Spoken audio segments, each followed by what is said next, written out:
Hi everybody, আসসালামু আলাইকুম। আমরা শিক্ষার্থীদেরকে ছোট্ট একটা প্রশ্ন করব যে আমার বাবার একটা গরু ছিল, এর ইংরেজি কি? চলুন, এটা কতজন জানে? আমি জানি, এটা আপনিও জানেন না। যদি জানেন কমেন্ট সেকশনে জানাতে ভুলবেন না।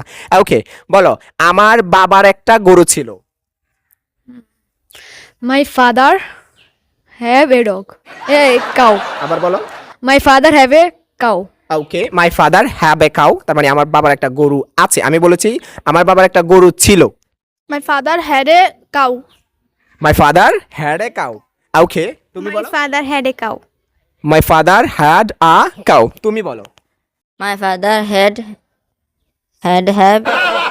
আবার বলো। my father had আমার a বাবার cow. একটা গরু ছিল। My father had a cow.